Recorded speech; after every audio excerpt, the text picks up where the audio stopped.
Hürmetli görürmen dostlar, yaxşımısızlar? Şinjan Mayak Medeniyet Tarixçilik şirketi işleyen 4 jon klassik əsər haqqında bayan to'g'risidagi program orqali sizlar bilan yuz ko'rishganligimdan to'liq xursandman. Men sizlarning yaqin do'stinglar Eksan. Oldingi san programmamizda Hijrani apandimning 3 parchalik haqida qissa to'g'risidagi qiziqarli bayonlaridan huzurlangan edik.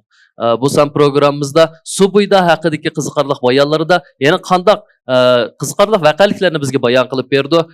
Qani qizg'in olqishlarimiz bilan Hijrani apandimni so'z taklif qilaylik. Qani marhamat. Tomoshabinlarninki bugungi suhbatimizga Hamdasxon opaginiga mishada barliq hammaga rahmat. Mush Subuydadan bugun so'zlaydigan odam hammalarga tunish bo'lgan.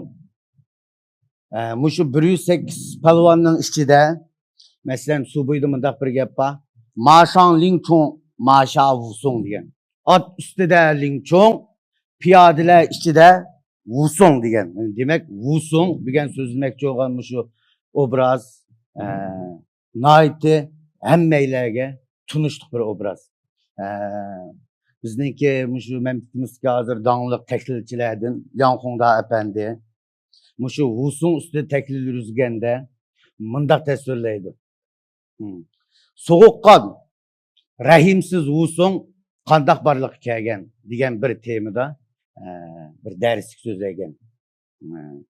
Shaxsan o'zim shu Yanxongda ustoz Yanxongdaninki naiti bir agishib mangan uslub jihatda, so'zlash jihatda, mazmun hammasi bu yerda yushirishning o'rni yo'q. Asosiy shu Yanxongda apandi Shanxi televiziya teatrida, keyin shu Leoningninki televiziya stansiyada shu Leolan Gushg'e, Quantiansha deb nurg'un yaxshi programmalarni o'qirmanlarga, ko'rarmanlarga sungan bir ko'z ko'ringan ustoz.